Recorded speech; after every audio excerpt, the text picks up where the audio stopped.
Welcome to our show, Law Talk Show, and please say hello to your client and your new audience. Sure, thanks for having me on. I'm Mike Agruss. I'm the managing partner at Agruss Law Firm, and it's always great to be back. Thanks for having me on. All right, thanks for your time and your presence today. Thưa tất cả quý vị, hôm nay chương trình chúng ta sẽ nói về vấn đề Agruss Law Firm có thể làm gì cho chúng ta. The first question, okay, I try to explain to most of the people. We receive some phone call, also emails, and a lot of text messages. They question and they wonder, okay, how good is your law firm? And in the past, 10 years, as everybody, know, your law firm do a lot of services, like accident, car, body injury, and so on, right?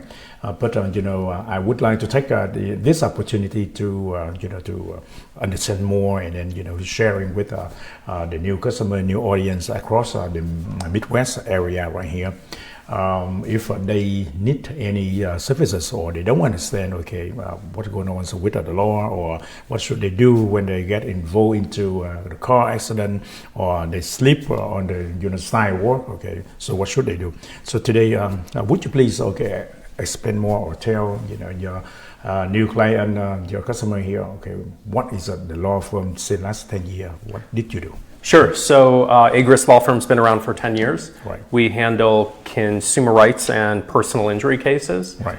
The consumer rights issues, we help people with financial issues, and the personal injury practice helps people with car accidents, dog bites, slip and falls, nursing home abuse, things like that. Yes. We have 4 attorneys at the office. We have a lot of support staff.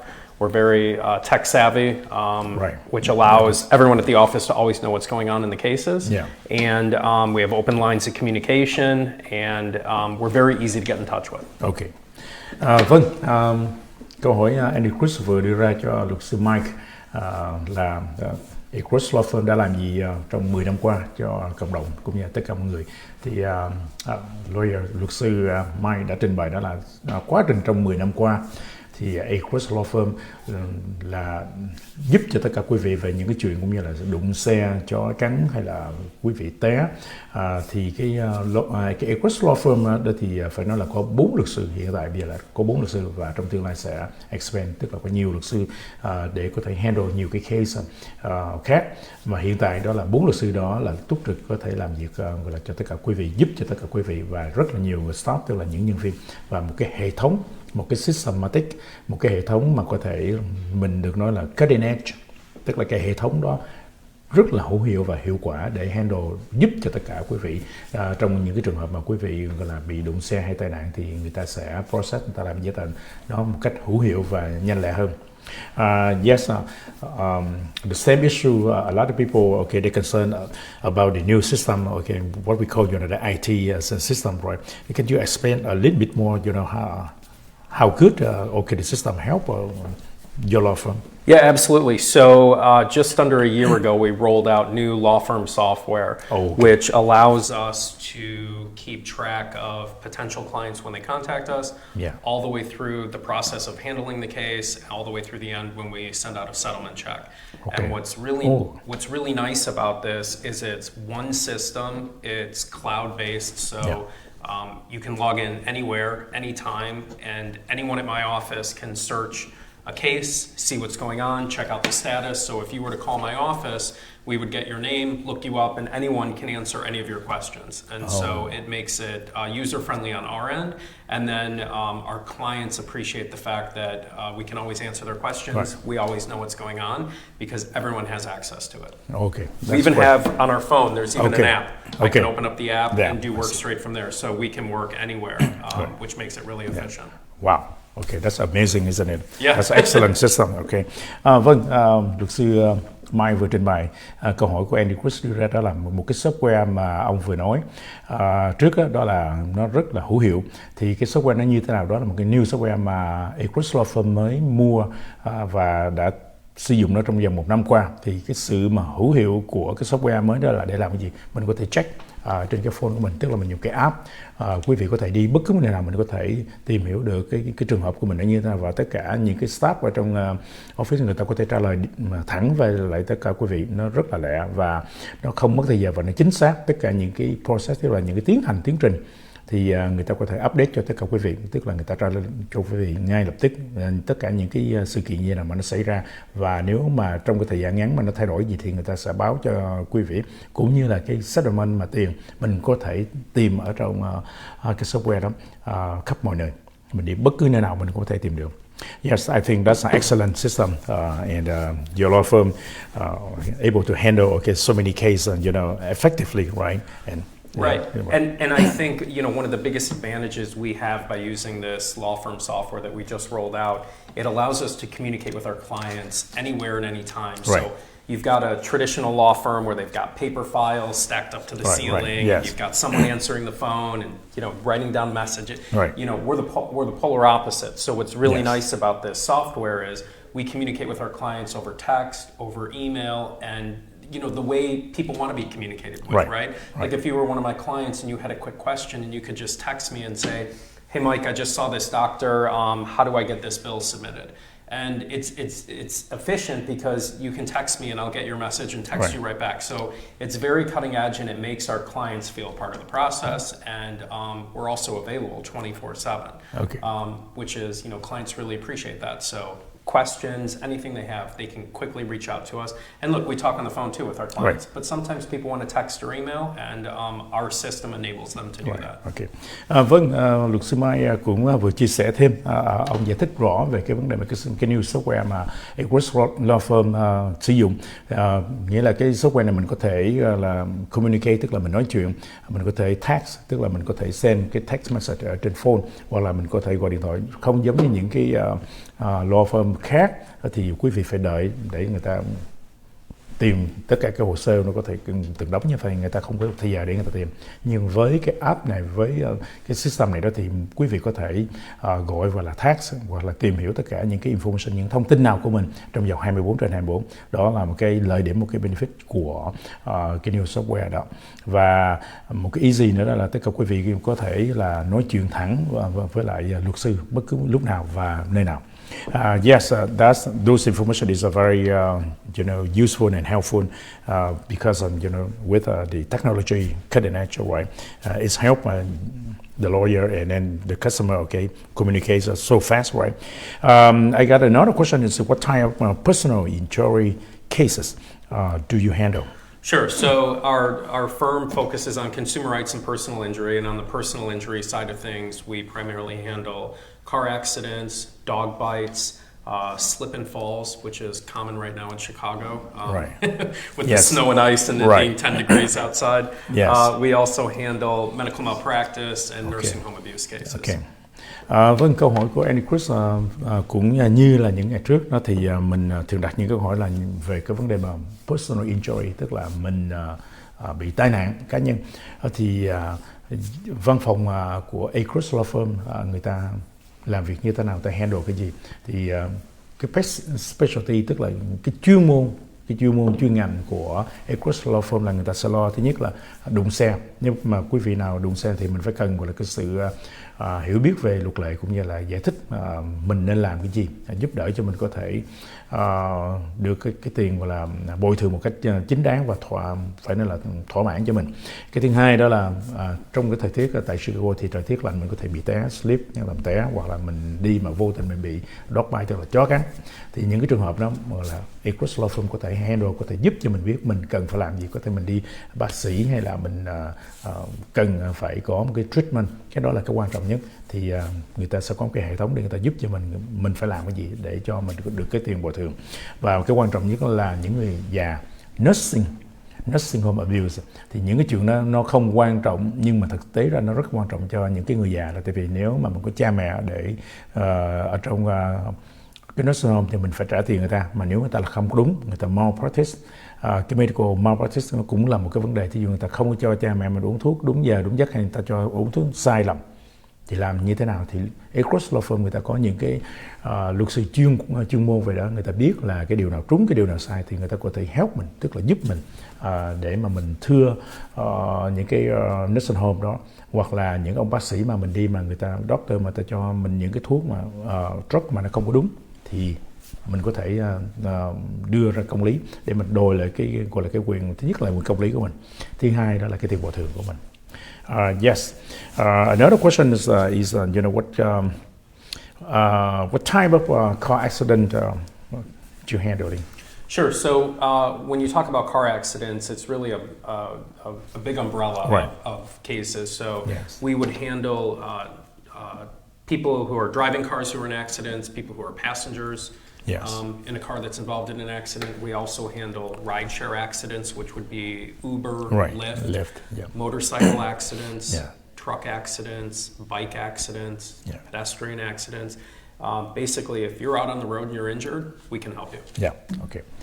Vâng, câu hỏi mà anh Chris vừa đặt ra cho luật sư Mike thì mình hỏi là những cái insurance, những cái accident nào, thì trong cái vấn đề accident nó có nhiều loại accident, thì Agruss Law Firm và luật sư Mai là chuyên về, thứ nhất là cái car accident. Nếu mà quý vị mà lái xe mình có insurance hay là không có insurance mà mình không may mà mình get involved, tức là mình bị đụng xe hoặc là người ta đụng mình, thì nó phải biết rõ mình phải làm cái gì, mình gọi cảnh sát hay là làm gì, tất cả những cái biên bản đó mình phải biết rõ, thì người ta có thể giúp mình làm thế nào để bảo vệ cho cái xe của mình và bảo vệ cái thương tích của mình nếu mà trong cái trường hợp mà mình bị nặng.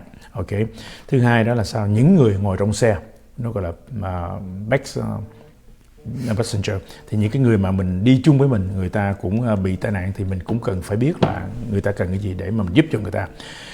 Thứ ba đó là thí dụ bây giờ mình có thể đi Uber hoặc là Lyft, tức là mình gọi cái xe Uber, mà nếu mà cái xe Uber đó nó bị tai nạn thì mình phải làm cái gì? Là tại vì insurance của Uber nó cover cho mình, nhiều khi nó không cover hết, thì mình phải biết làm thế nào để mình bảo vệ mình.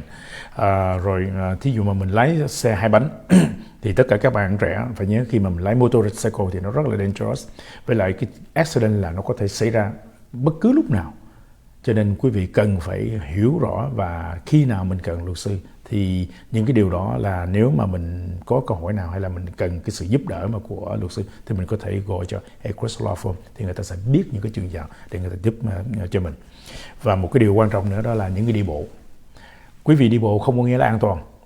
Quý vị có thể là bị một cái xe nào nó đang chạy trên đường mà nó mất tay lái, nó lạc tay lái, nó đụng, nó sẽ hit như vậy. Thì nếu mà mình là những người đi bộ thì mình được bồi thường như thế nào và mình cần phải làm cái điều gì, thì quý vị gọi cho Agruss Law Firm, thì mình có luật sư người ta giải thích, người ta hướng dẫn. Mà nếu mà quý vị không nói được thì mình có những cái người gọi là translator, người ta có thể giúp mình, hay là bạn bè mình gọi điện thoại cho bạn bè thì người ta sẽ giúp như mình phải tìm ra một cái phương cách để mà mình đòi cái sự bồi thường, một cái công lý cho mình. Đó là một cái điều mà mình cần phải nên làm. In Illinois, do you need a car insurance? Yes, and so car insurance is so important, and that's going to right. be, the major focus of what we're talking about today. Right. So when we were talking about car accidents, if you're a driver, pedestrian, passenger, right. Uber, Lyft, truck, the main issue here is insurance. And so to answer your question, yes, right. If you're driving a car, you need to have insurance. It's the law. It's very simple. Yeah. Everyone should have insurance. Right. If you get in a car accident or pulled over and you don't have proof of insurance, it's a $500 ticket. Okay. So it's very simple. If you are driving a car, motorcycle, Uber, Lyft, whatever you're doing, if right. you're out on the road, right. have insurance. It's okay. the law. It's law. Yeah. Okay. And you don't want to get in trouble. Right. Yeah. Thank you. Okay. That's a big issue right here, right? Yeah. Car insurance. We're just about to get into all these topics about insurance, right. which is. I've got a couple of stories I want to share with you too about recent cases that have happened in our office. So. Okay, all right. Vâng, luật sư Mike vừa nhấn mạnh một cái vấn đề rất là quan trọng, đó là về cái car insurance. Mà quý vị phải biết là sao cái công ty mà bảo hiểm về car insurance nó rất là tricky. Ok, nhưng mà cái vấn đề ngày hôm nay chính đó là về vấn đề car insurance. Luật sư Mike ông muốn chia sẻ ở tại tiểu bang Illinois, đó là state law, là mình phải mua insurance. Tất cả quý vị phải có bảo hiểm xe, phải có insurance, it doesn't matter what, không cần biết cái chuyện gì nhưng mà quý vị phải có.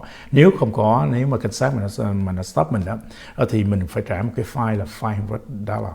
mình phải bị phạt 500 đồng. Cho nên tất cả quý vị làm gì làm, nhịn ăn nhịn mặc thì cũng được, nhưng mà phải mua car insurance. Đó là rất là quan trọng, đó là mà luật sư Mai vừa nhấn mạnh cái điều đó, lặp đi lại quý vị phải có car insurance. Cái thứ hai đó là lý do mà tại sao mình có cái insurance đó là bảo vệ cho mình. Nếu mà cái người mà đụng xe mình mà người ta không có insurance thì mình phải cần có cái insurance để mình bảo vệ cho mình. Và cái insurance nó quan trọng như thế nào? Cái insurance nó sẽ bồi thường cho cái xe, tức là cái property damage của mình, cái bồi thường cho xe của mình, và cái gọi là cái medical treatment. Ví dụ mà mình phải vào nhà thương, mình bị tai nạn rồi mình không có tiền mình trả thì cái insurance nó sẽ phải trả cho mình. Thì những loại insurance nào mình cần phải mua thì luật sư Mike ông sẽ trình bày nhiều sau khi mà mình nói xong cái tiết mục này. Cho nên quý vị cố gắng làm sao phải có insurance, cái đó là cái điều quan trọng mà ông nhắc nhở cho tất cả quý vị. Yes, I keep repeating about the car insurance and Agruss law firm because some people they are afraid. They don't know who to talk to and who consult them because a lot of issues. I mean, word of mouth is good, but sometimes word of mouth is not good. If you talk to the right person, that's very important because the lawyer represent for the people to resolve the issue, and to make sure they get the right information so they can get the right compensation as well. And state law is a state law. Everybody need to obey, otherwise you have to pay the fine, right? Right. Okay. Yeah. And then also too, what's so important is to not only have it, but know what you have it. Yes. Know what you have before you're involved in an accident. Right. Whereas 99.9% of the time when we're reviewing insurance policies, it's always after the accident. And when we get the policy and I'm looking at each line, and I'm always cringing because sometimes there's not coverage, sometimes there's not enough coverage. So just like you were telling, the viewers today, please, if everyone pulls out their insurance card, looks at it, they want to call the number on the screen, text, email, and just say, hey, is this enough insurance? Do I have the proper insurance? I will answer those questions all day long. Okay. It's so important to have the right insurance before an accident as opposed to after an accident and realizing you don't. Yeah, okay. Một điểm nữa, luật sư Mai vừa chia sẻ, khi mà quý vị mua insurance, quý vị phải đọc cho kỹ, mình phải hiểu rõ cái insurance nó cover cái gì, có nghĩa là nó bồi thường cái gì, nó có nhiều cái điểm ở trong đó và cái nào mình cần phải mua. Thì luật sư Mai nhắc lại một lần nữa, nếu mà quý vị không có hiểu rõ, có thể you can call the number on the screen. Quý vị gọi Agruss Law Firm number on the screen hoặc là gọi thẳng cho Quý Ngọc.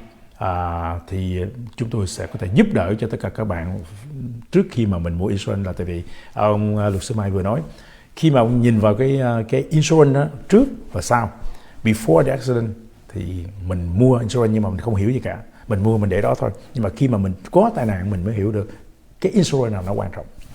Vâng, thì một lần nữa, nếu mà quý vị đã mua insurance thì mình nên xem lại coi mình mua cái gì ở trong đó. Thì bây giờ bắt đầu đến cái lúc mà gọi là luật sư Mai, ông sẽ giải thích nhiều về nhiều cái loại mà insurance. Yes, okay. The next question is about the insurance. The insurance is very important because a lot of people, they bought an insurance, but they don't know what they buy and what benefits and what should they buy and what they should not buy, right? They don't care. They just say, well, I got insurance, but they didn't have no clue, what it is, right? Okay, so what is liability insurance?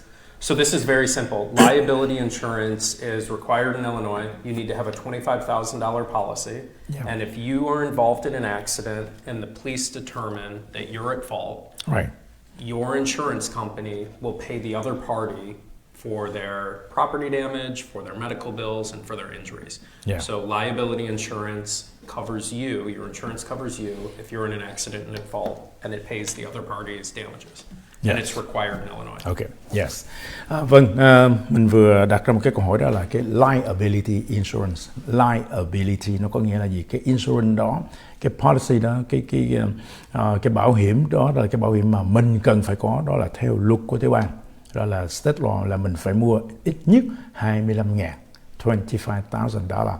Thì mình phải hiểu rõ, mình mua cái liability là nếu mà mình bị đụng xe thì cái công ty bảo hiểm nó phải dùng cái tiền đó để nó bồi thường cho cái người mà mình đụng, nếu đó là lỗi của mình. Còn nếu không phải là lỗi của mình thì mình sẽ dùng cái liability của cái người đụng mình để nó bồi thường cho cái xe của mình.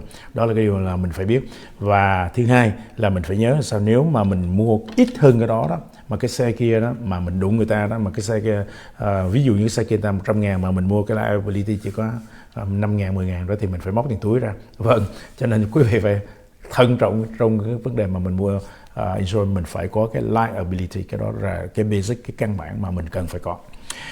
Yes, next question is about the collision insurance. Sure. Yeah. So liability covers the person you hit if you're at fault for Yes. their property damage, their medical bills, and their injuries. Collision insurance will then cover your own car if you're at fault. Yes. And so sometimes it makes sense to have collision insurance and sometimes it makes sense not to. And let me give you an example. Yes. If you're involved in an accident and you're at fault and Right. you're driving a car that's worth $50,000, Right. you better have collision insurance. Right. Otherwise, if you're at fault, no one's going to be paying for your property Right. damage. Yes.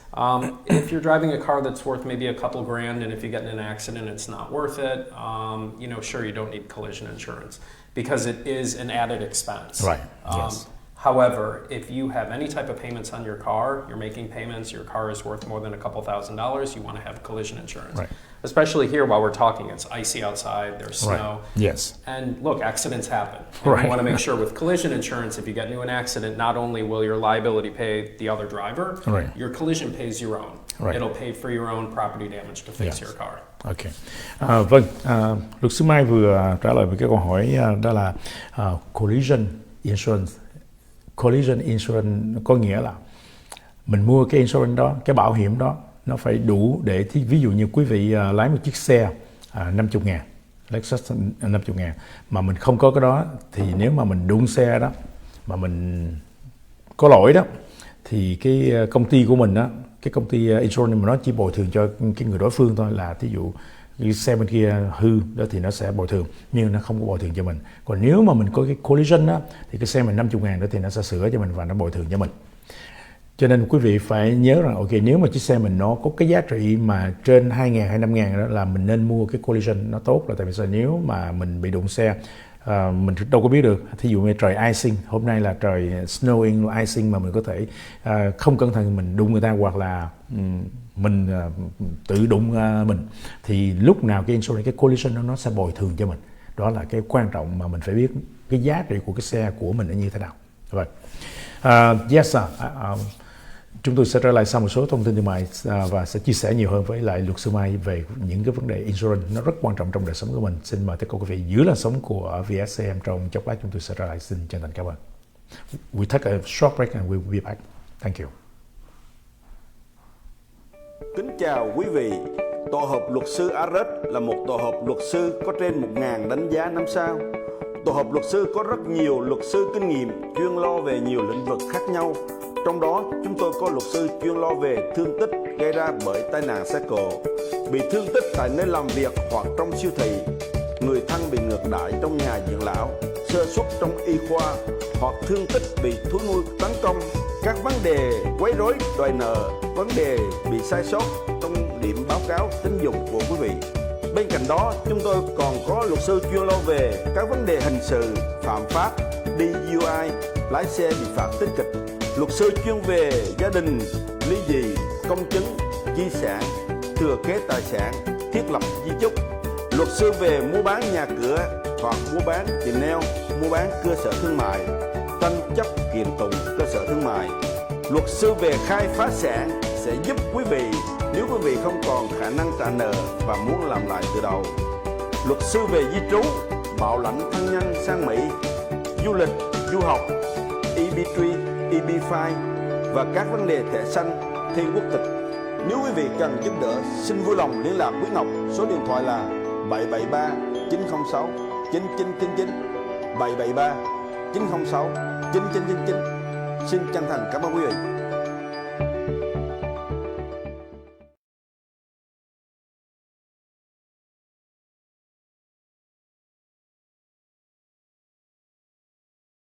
Vâng, xin trở lại với Law Firm.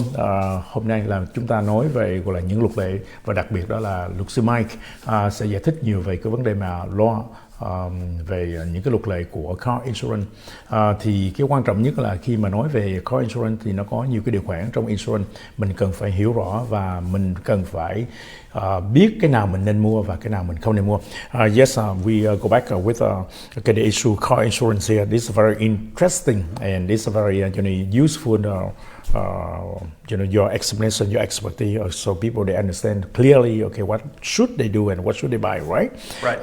Before the accident. Yeah, before the accident. That's what's so important. Is yes. We're here talking. We've been on the show a bunch where we're talking about what to do when you're involved in an accident. Right. This is something where every single viewer watching right now right. can learn something and do something proactive. Yes. And what that is what should my insurance look like now? What should I have? And protect yourself. Right. And that's something we've been on the show talking about a lot, where a lot of people think you have insurance to protect the other person. It's really for yourself. Right. And these are things you can do today to protect yourself before an accident. Right. Vâng. Luật sư Mai nhấn mạnh điều rất là quan trọng là mình trước khi mình bị đụng xe, before the accident, trước khi mình đụng xe mình phải biết mình có insurance gì. Cái đó mới là quan trọng chứ không phải sau khi after accident, có nghĩa là sau khi mà mình đụng xe rồi và nó mình không có cái gì hoặc là mình có mà mình có không đủ, cho nên quý vị phải xem lại cái insurance của mình trước khi mà mình bị đụng xe, là mình phải check ngay lúc đó để mình không có một cái gọi là hối tiếc nào mà sau khi tại vì mình thiếu này mình thiếu kia. Okay. Another type of insurance, can you explain what is comprehensive insurance? Sure. So we've been talking about liability insurance and collision insurance. Yes. Those two types of insurance cover you when an accident happens. Right. The next type of insurance is comprehensive. And what that deals with is coverage for things outside of an accident. Okay. So let me give you an example.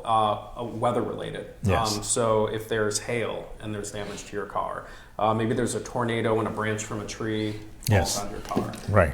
It also covers theft. So if someone breaks into your car, they steal maybe a jacket, sunglasses, money, whatever the case is. And then also in, not super common in Chicago, but if you're out on country roads and you hit an animal, right, property damage to your car there. So comprehensive insurance is another layer of protection, although it's not required in Illinois. People should know that, for an extra $5 or $10 a month, you can protect yourself from things that you wouldn't expect. Weather-related damage, theft, or, if you're driving out on the country road and you hit a deer, that could total your car. Right, yes. Luật sư Mai vừa chia sẻ một điều mà chúng ta không thể nào tưởng tượng được, ngoài cái sự mong muốn của chúng ta. Cái comprehensive là cái gì? Thì cái comprehensive insurance nó không có bắt buộc, nhưng mà chúng ta nên có là tại vì sao? Cái accident nó xảy ra lúc nào mình không biết được, là vì thời tiết, thí dụ như bị đường nó bị icing, nó có thể mà là những cái branch, những cái cây xong rồi nó sập, nó đổ ngã xuống, hoặc là thí dụ như tornado, có những cái tiểu bang mà ở đây nó không có, nhưng mà mình không có biết khi nào mà nó có một cái tornado, nó có thể là flip cái car mình, là xe mình có thể nó bay, nó đụng, nó hit. Thì những cái chuyện đó, rồi thêm cái vấn đề mà gọi là chúng ta gọi là cái disaster mà gọi là thiên nhiên đó, là nó xảy ra mình không biết lúc nào. Thì rồi thì ví dụ như quý vị đi chơi thì có thể quý vị đi lái trong cái đường làng thì có con deer chẳng hạn, tức là con nai mà nó to, nó hit vô cái kho của mình thì cái kho của mình nó bị hư, thì những cái đó insurance comprehension nó sẽ cover cho mình, tức là nó sẽ trả bồi thường cho mình những cái chuyện đó. Cái chuyện đó là ngoại lệ, không ai muốn, nhưng nó có thể xảy ra, cho nên quý vị đừng có tiếc một vài đồng. Luật sư Mai nói mình không nên tiếc một vài đồng, có thể 5 đồng, 10 đồng, nhưng mà mình nên mua nó là tại vì sao? Nếu mà cái xe mình mà cái trị giá nó trên 50.000 mà khi mà mình đụng mình sửa nó rất là đắt tiền, thì cái comprehension đó nó sẽ cover cho những cái chuyện đó, nó sẽ trả cho mình, nó bồi thường cho mình một cách rất là thỏa đáng. Mà khi mình bị như vậy đó mình mới thấy cái giá trị của cái insurance nó rất là tốt. Besides liability, collision and comprehension, another question is about unmotorist and motorist insurance. Uninsured. So these are two additional types of coverage. So the first one is uninsured motorist coverage. And what that means is if the other driver hits you and they don't have insurance, you can go after your own insurance. And there are so many people out there who don't have insurance, and I don't think people realize this. And this is a perfect example for the viewers and to explain to them that you're not only getting insurance if you mess up and get in an accident to protect you from the person you hit, but almost more importantly, you're getting it for yourself. So look at it like, I like to describe it as health insurance. Yes. If something unforeseen happens and you have health insurance, you're covered, you can go to the doctor. If you get in an awful car accident and that other driver doesn't have insurance, Yes. you're going after your own insurance. Okay. So it's really important. And uninsured, which means the other driver has no insurance, that is required in Illinois. Okay. And so if you have car insurance, they will force you to get uninsured. Yes. But what a lot of people don't know is you can max that out. You don't just I have see. to get the minimum. I see. You should get the most that you can. Yeah, the max. Okay. Vâng, luật sư Mai vừa giải thích cái vấn đề mà uninsured motorist. Đây là một cái cover rất quan trọng và cái insurance này đó, cái policy này đó, nó ở tại tiểu bang Illinois là nó bắt buộc. Cho nên quý vị phải mua, và cái chính của nó là mình mua minimum hoặc mình mua maximum. Thì cái lợi điểm là như thế nào? Cái insurance này đó, quý vị không may mà đụng, mình gặp một cái trường hợp là mình đụng xe mà cái người ta đụng mình, người ta không có insurance thì mình phải làm gì? Thì mình phải đi về cái insurance mình và mình đòi hỏi cái insurance nó phải trả tiền cho mình. Cái đó là cái quan trọng. Tại vì mình đâu có biết người nào có insurance hay là không có insurance, mà lỡ mà người ta đụng mình, người ta không có insurance, bây giờ mình tìm ai để người ta sửa xe hay là mình phải vô nhà thương, thì tất cả những cái medical bill thì ai trả? Cho nên mình phải có cái nó gọi là uninsured motorist, thì cái đó nó sẽ bảo vệ cho mình. Cho nên cái insurance là nó bảo vệ cho mình chứ nó không phải là nó chỉ có bảo vệ cho người ta.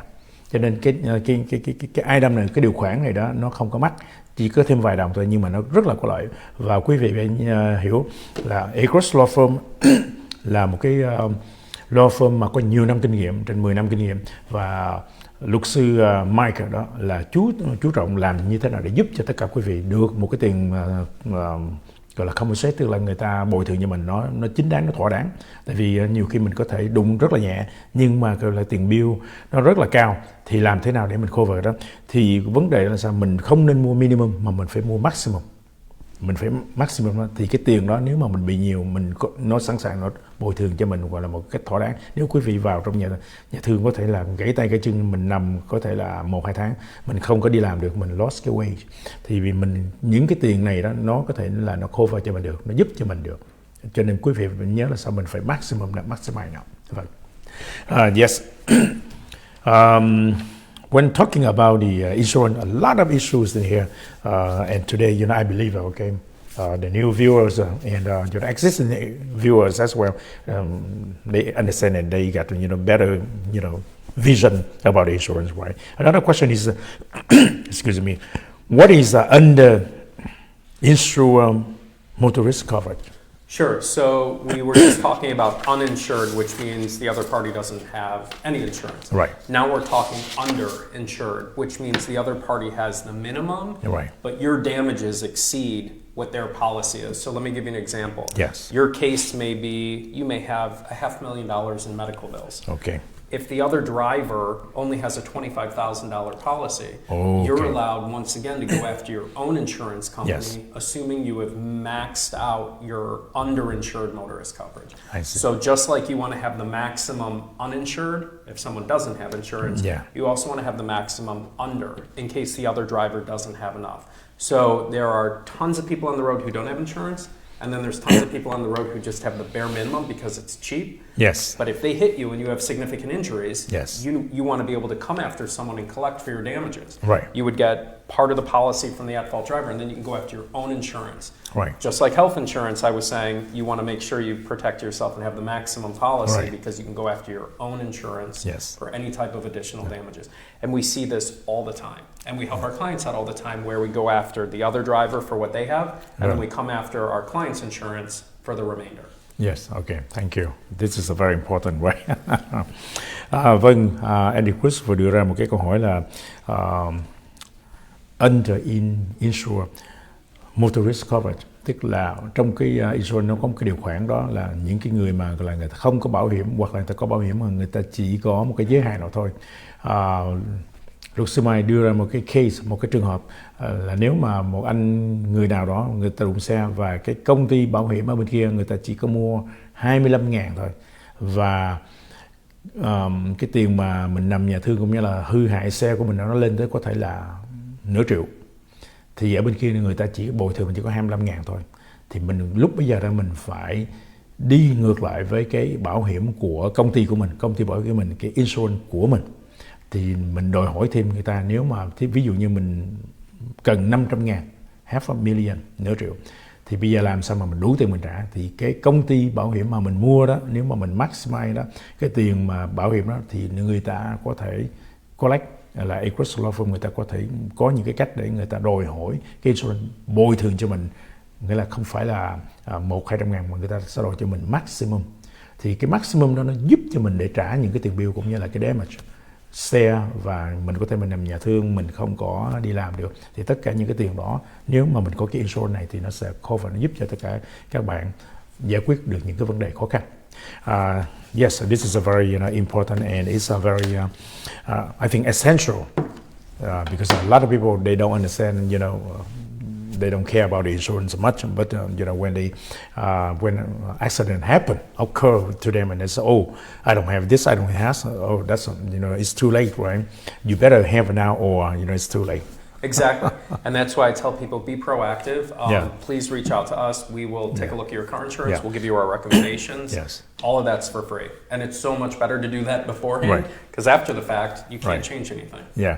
Luật sư Mike cũng nói thêm đó là nếu mà quý vị mà có bất cứ câu hỏi nào để mà tìm hiểu trước khi mà mình mua insurance before the accident, thì mình phải cần xem những cái nào quan trọng, thì có thể gọi cho văn phòng luật sư, thì người ta sẽ hướng dẫn mình một cách trung thực, và đó là free. Người ta không tính tiền mình. Yes, another question is before we wrap up the program today is what is the gap insurance? Sure, gap insurance is it's real easy to explain. If you are making car payments on your car, you should likely have gap insurance, and the reason is if you get into a car accident and the fair market value of your car, which is determined by Kelley Blue Book and other online agencies to determine what the fair market value is, may not be as much as what you actually owe on the car. Okay. So let me give you an example. You buy a brand new $30,000 car, and you drive it off of the lot, and you get into an accident. That car may only be worth $25,000 right when you take it off the lot. Yes. You get into an accident, it's totaled. The insurance company for the fair market value is going to write you a check for 25 grand, but you still owe 30. So the gap insurance covers the gap between what you owe and what the fair market value is. Okay. So it's another layer of insurance. And once again, for the viewers, I've been doing this for over 17 years. I've handled hundreds, if not over 1,000 personal injury cases. I see these policies all day long, and this may be confusing for the viewers where we're talking about liability and collision and gap. So please feel free to reach out. You can take a picture of your policy, text it to me, ask me any questions you have, and I'll totally say, yeah, that's enough, or here, maybe you should do this, or maybe you should get gap insurance. And not everyone needs gap insurance. If you're not making car payments, you don't need it. Okay, I see. So these are all things that we, for free, will answer. If any, the viewers want to contact us, text us, email us, we're here to help. Yes, thank you for your answer here.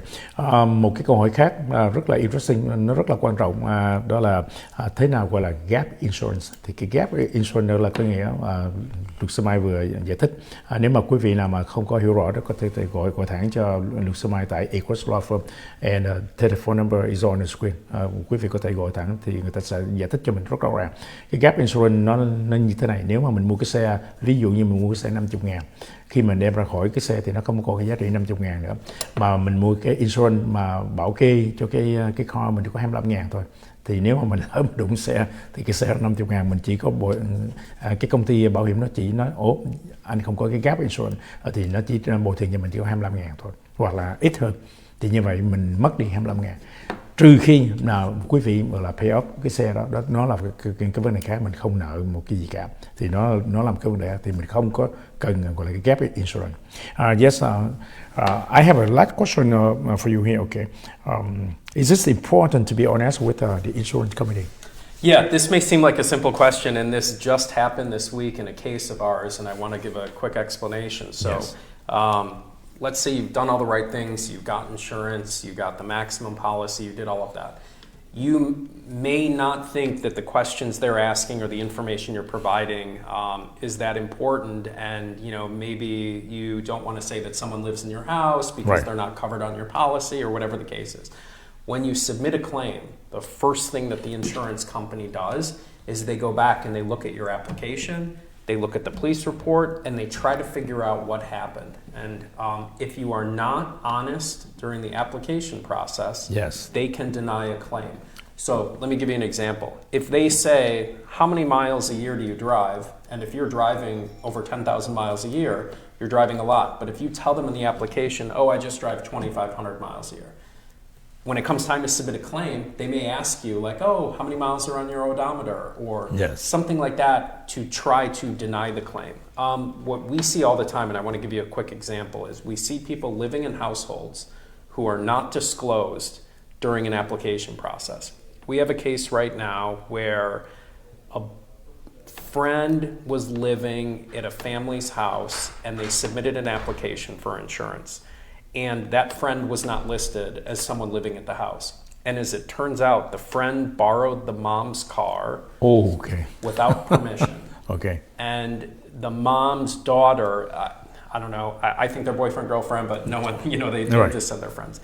The daughter jumps in the car with the guy Yes. to say, stop driving, stop driving. He ends up driving the car, gets into an accident, Okay. and she is severely injured. Okay. When they submit the police report to the insurance company, the first thing they look at is, when did you apply for insurance and who are all of the people living in your house? And Right. they didn't disclose the boyfriend. Yes. And now we're fighting with the insurance company over whether or not they're going to deny the claim.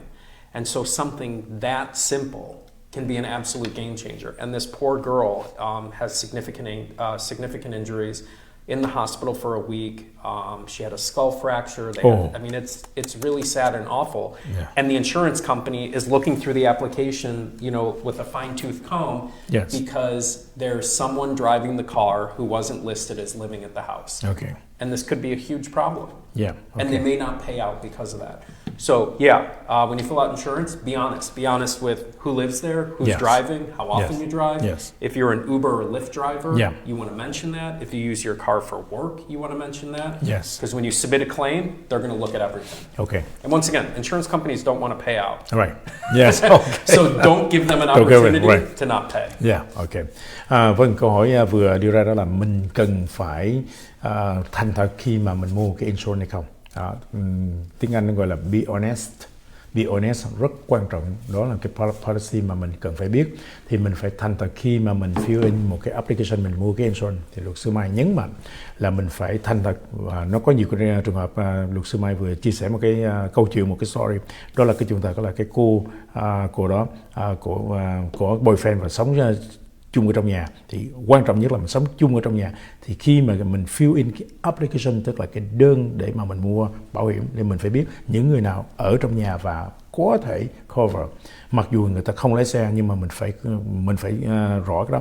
Tại vì insurance người ta sẽ hỏi mình khi mà mình submit cái claim mà mình gọi cho mình bị nó phải nhìn vào application form của mình. Nó sẽ duyệt qua cái application form. Cái thứ hai đó là cái police report. Nó sẽ go through cái police report, nó coi người nhìn đó cái fault của ai. Thì trong những cái điều đó mà nếu mà khi mà quý vị mà submit cái application mà quý vị thiếu một cái điều nào đó thì insurance nó sẽ deny, tức là nó từ chối. Nó tìm cách để từ chối. Và luật sư Mai cũng nói sao insurance người ta không muốn trả tiền cho du.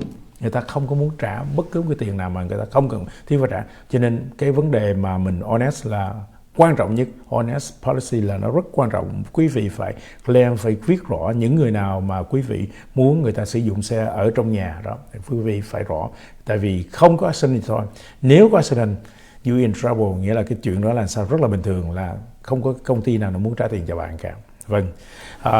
Yes, sir, the last question, I know, okay, the time is out right now, but we can go real quick. Sure. How much does this cost to hire the Agruss law firm for a personal injury case? Sure, I have a quick answer. It's free.